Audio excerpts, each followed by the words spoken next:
बताएं आपका नाम क्या है, आप कहाँ के रहने वाले हैं? मेरा नाम दीक्षा है। मैं उड़ीसा भद्रक से आई हूँ। मैं जब क्लास 6 में थी, कंटिन्यूसली मेरा मार्क्स बहुत कम रहता था या फिर इधर मैं फेल हो जाती थी।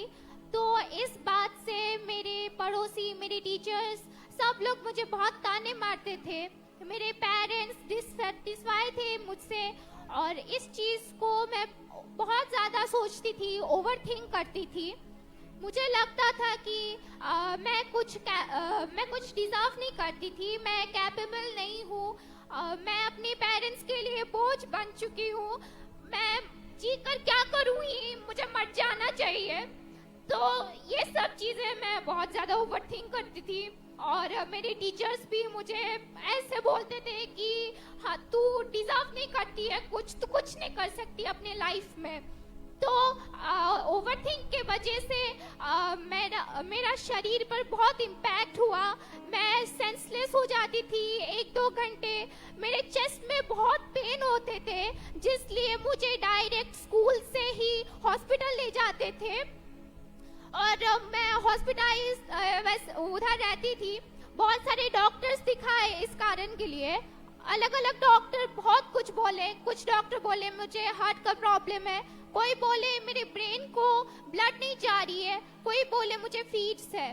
तो इस चीज़ के लिए उन लोगों ने मुझे मेडिसिन दिया, मैंने खाया, पर कुछ भी काम नहीं किया, मुझे कोई आराम फील नहीं हुआ। सारे टेस्ट हुए मेरे और सब टेस्ट मेरे नॉर्मल भी आए, CT scan, echo, ECG, EEG सारे टेस्ट कर लिए और सारे टेस्ट मेरे नॉर्मल्स आए।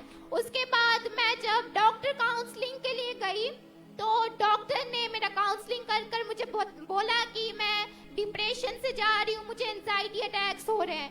तो उन्होंने मुझे 2 मंथ्स के लिए मेडिसिन दिया और मैंने 1 मंथ के लिए मेडिसिन कंटिन्यू किया।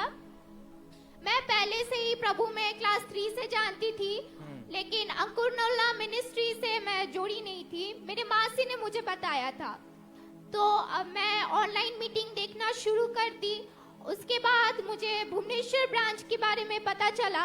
मैं और मेरी फैमिली भुवनेश्वर ब्रांच ज्वाइन किए। जो अंकुरनोला मिनिस्ट्रीज की ब्रांच भुवनेश्वर में, आपने वहां पे मीटिंग्स को अटेंड करना शुरू किया? जी। ओके, क्या हुआ फिर उसके बाद? उसके बाद मेरा और मेरे फैमिली का फेथ बढ़ा, थोड़ा थोड़ा रिकवरी हुआ, फिर भी मेरा वैसा रिकवरी नहीं हो रहा था, वैसा ही हो रहा था, मतलब 2 मंथ्स के लिए ऐसे ठीक हो जा रही थी, फिर से वैसे ही हो रहा था। तो उसके बाद मुझे क्रूसेड के बारे में पता चला, झारखंड क्रूसेड के बारे में। कल जब बाबा जी ने बोला कि वर्शिप करने और वर्शिप के द्वारा डिप्रेशन जाएगा, मैंने वर्शिप किया और प्रेयर्स को रिसीव किया। मुझे तभी होली स्पिरिट ने टच किया और मुझे वॉमिट हुई और वॉमिट के बाद मुझे पीस फील हुआ और तभी मेरे कान में कोई एक डीप वॉइस में बोला कि you deserve everything, you are capable. तो ये 2 चीज मेरे दिल को बहुत छू गए। जो मुझे पहले बहुत मतलब चेस्ट में हैप्पीनेस फील होता था, वो मेरे अचानक से गायब हो गए। प्रभु ने मुझे हील किया, मुझे होप दिया और मेरे जीवन को चेंज किया। इंस्टेंटली उसने मेरे लाइफ चेंज किया, मेरे माइंडसेट चेंज किया। मैं जो सोचती थी, मेरे हाथ में जो था, सब कुछ चेंज किया। प्रभु ने मुझे छुआ और उसके बाद मुझे बहुत फ्री महसूस हुआ और मैं कल से कोई भी मेडिसिन नहीं खाई थी। Thank you Jesus. ऊंची आवाज में। जहाँ मैं 5 मिनट भी धूप में खड़ी नहीं हो पा रही थी, वहाँ मैं आज 4 से 5 घंटे खड़ी हुई और मुझे कुछ भी नहीं हुआ।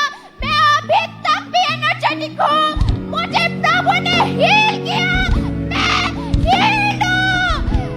हालेलुया। ऊंची आवाज में हालेलुया। ऊंची आवाज में।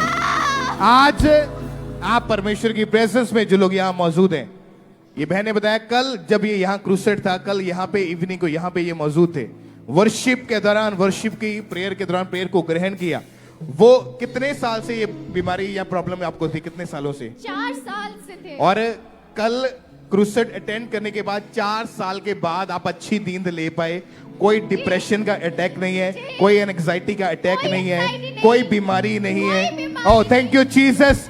आज आपकी डिलीवरेंस का दिन यीशु मसीह के सामर्थी नाम में ऊंची आवाज में